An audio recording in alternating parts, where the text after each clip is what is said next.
बच्चों, तो आज हम लेकर के आए हैं रोटेशनल मोशन का लेक्चर नंबर 3। बच्चों, आज हम पढ़ने जा रहे हैं एक बड़ा ही इंपॉर्टेंट और interesting topic, that is moment of inertia.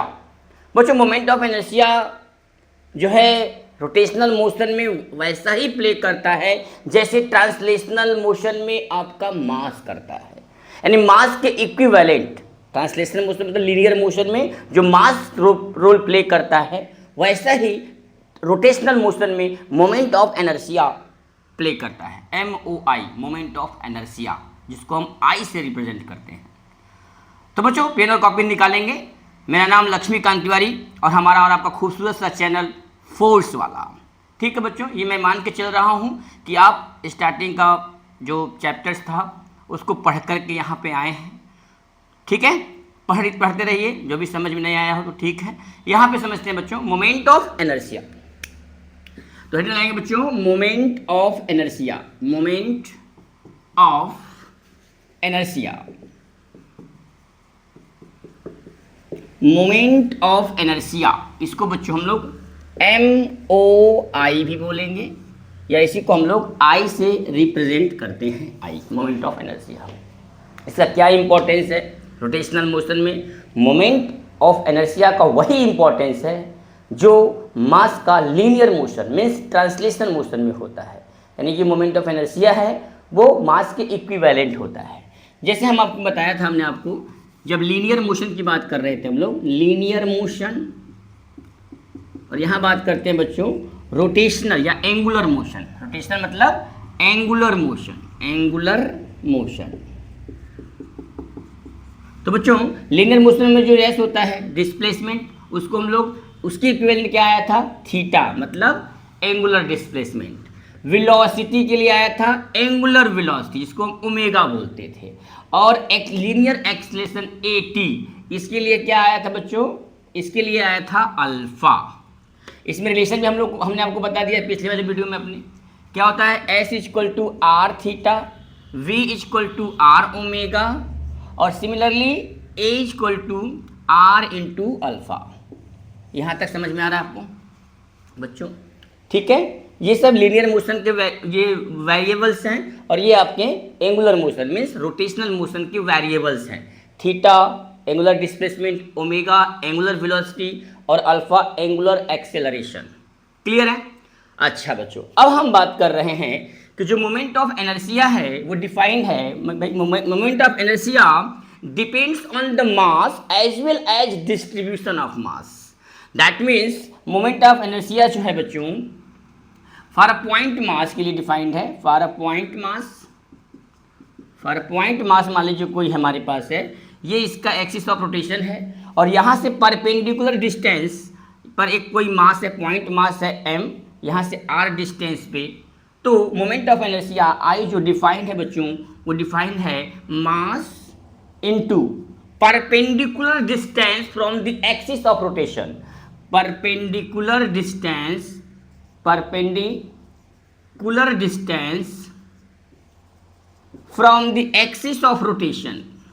from the axis of rotation, ये बेटा देखो, ये है आपका axis of rotation, this is the axis of rotation, ये है आपका एक्सिस ऑफ रोटेशन। ऐसे ये बॉडी ऐसे घूम रहा है मास, ठीक है, एक्सिस ऑफ रोटेशन। ठीक है, एक्सिस ऑफ रोटेशन का स्क्वायर क्या होता है बेटा? स्क्वायर। यानी कि जो I है डिफाइंड है बच्चों mr²। This is the formula for finding the moment of inertia of any point mass. I = mr². Here m is the point mass, r is the perpendicular distance from the axis of rotation. Clear है बच्चों? समझ में आ रहा है? Okay बच्चों, हमने पढ़ा है कि जो ये मोमेंट ऑफ इनर्शिया आया कैसे, तो हम लोग बताते हैं आपको। तो यहाँ तक नोट कर लीजिए आप लोग। यहाँ देखो बेटा, सिमिलरली लीनियर मोशन में फोर्स एक्सेलरेशन कैसे आता है? किसी बॉडी पर जब फोर्स लगता है उसकी वेलोसिटी चेंज होती है तो एक्सेलरेशन प्रोड्यूस होता है। तो लीनियर मोशन में हम लोग फोर्स को F लिखते हैं। लीनियर मोशन में फोर्स के लिए F डिफाइंड है, और इसके equivalent angular motion means rotational motion में आता है बच्चों टार्क, टाउ। क्या आता है बच्चों? Torque, tau. ठीक है, टाउ आता है फोर्स के लिए। क्लियर? अच्छा, सिमिलरली मास लीनियर में मास के लिए डिफाइंड है बच्चों आई क्या होता है? Moment of inertia. Moment of inertia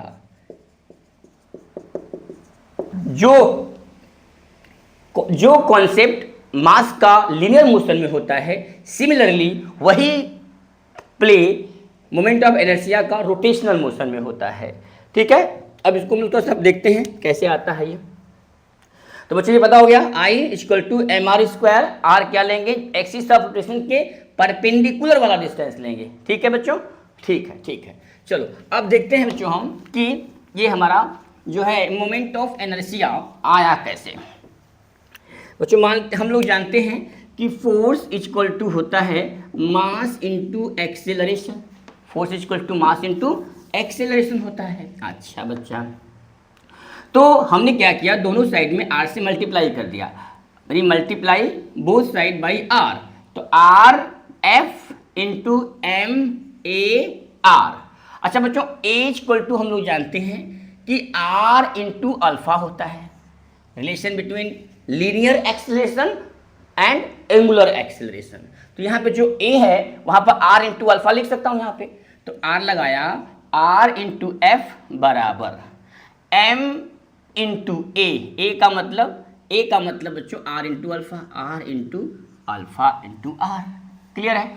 अच्छा बच्चों, इसे थोड़ा सा और बढ़िया कर लेते हैं। r into F equal to ये हो जाएगा m r square into alpha. सही है, यहाँ तक समझ में आ रहा है बच्चों।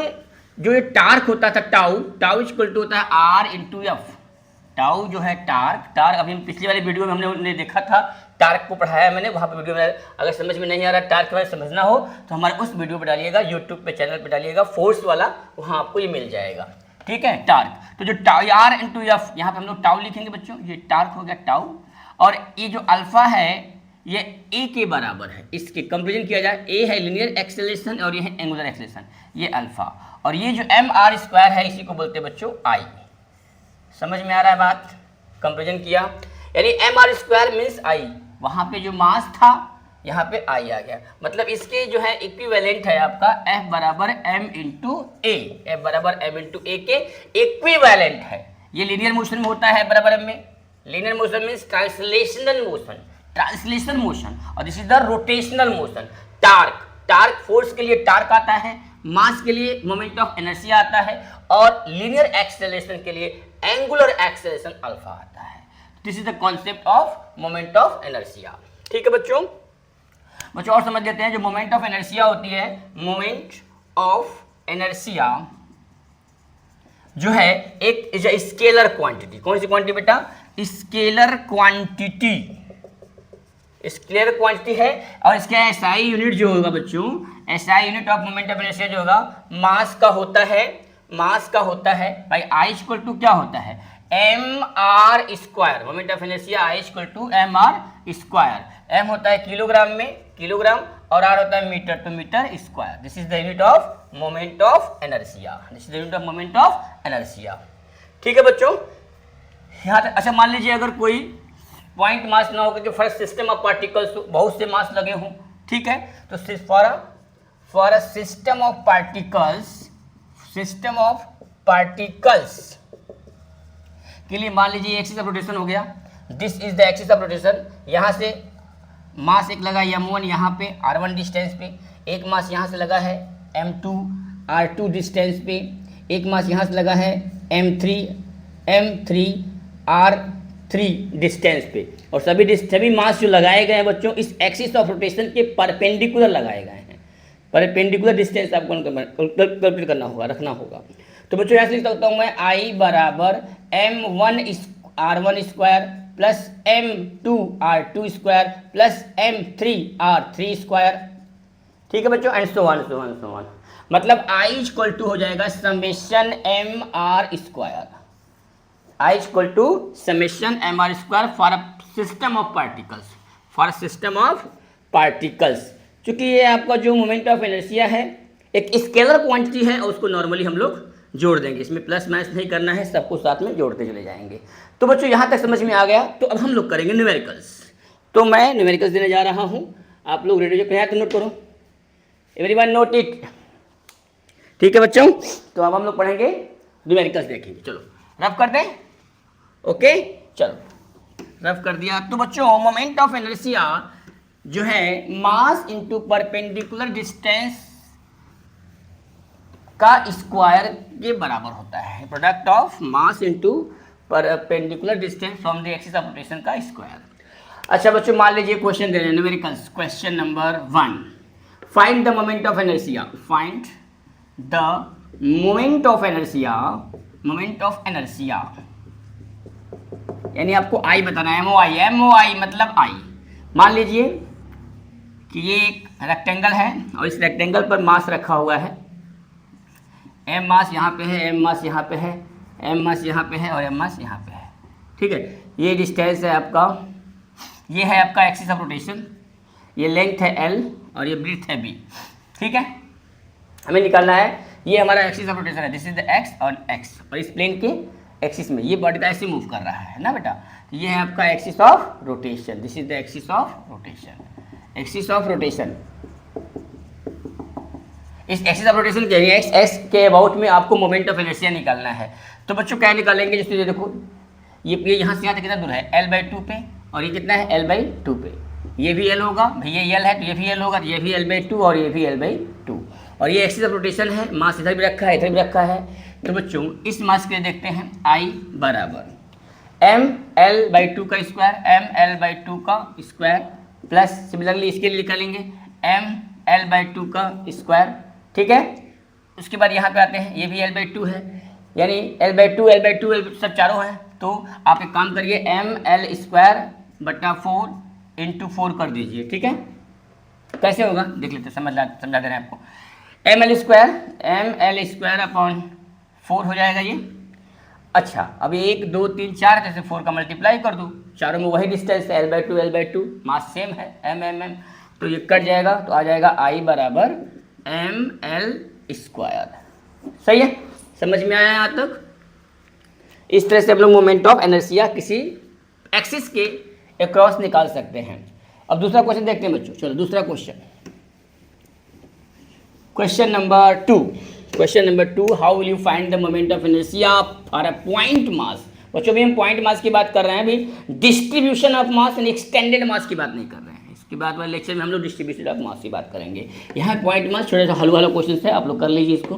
क्वेश्चन नंबर 2, मान लीजिए कि एक ट्राइंगल है, this is the equilateral triangle, this is the equilateral triangle, इसका लेंथ है L, ये है A, ये है B, ये है C, क्लियर क्लियर। मास लगा है M और M, 3 मास लगे हुए हैं, और इस मास के ये है हमारा एक्सिस ऑफ रोटेशन दिया हुआ है, this is the axis of rotation, clear. ये इस पर ऐसे घूम रहा है, एक्सिस ऑफ रोटेशन आपका इस मास पे है। बच्चों एक्सिस ऑफ रोटेशन पर डिस्टेंस 0 हो जाएगा, तो देखो ठीक है, ये है हमारा एक्सिस ऑफ रोटेशन, इसके एक क्रॉस इसके अबाउट में निकालना है आपको मोमेंट ऑफ इनर्शिया। तो यहाँ पर जिस मास पर एक्सिस ऑफ रोटेशन होगा उसके लिए जो I होगा बच्चों MR² M × R, ये 0 हो जाएगा पहले इसके लिए, क्योंकि एक्सिस ऑफ रोटेशन इसी मास पे है। जिस मास पर एक्सिस ऑफ रोटेशन होगा उसके लिए R की वैल्यू 0 होगी, तो इस पॉइंट के लिए जो होगा मोमेंट ऑफ इनर्शिया 0 होगा। प्लस इसके लिए देखो, ये देखो परपेंडिकुलर डिस्टेंस है, एक्सिस ऑफ रोटेशन की ये परपेंडिकुलर डिस्टेंस है कितना है L, मास कितना है M, ये कितना हो जाएगा बेटा ML²। प्लस अब इस मास के लिए देखो बेटा, क्योंकि ये डिस्टेंस देखो ये L है, ये perpendicular distance axis of rotation से है नहीं, ये बेटा है 60 डिग्री का, तो ये भी हो जाएगा 60 डिग्री का। ये L है तो L का जो है हॉरिजॉन्टल ये थीटा जितना, तो L cos 60 हो जाएगा, ये क्या हो जाएगा L cos 60, और L cos 60 की वैल्यू होती है 1/2, L/2 मतलब ये हो जाएगा L/2। ये परपेंडिकुलर डिस्टेंस है एक्सिस ऑफ रोटेशन के, L/2 is the perpendicular distance for this mass. So mass है M और L/2 का स्क्वायर, तो क्या बन जाएगा बच्चों ML² प्लस ML²/4, ऐसे हम लेंगे 4, ये हो जाएगा 4ML² plus ML², that means 5ML²/4।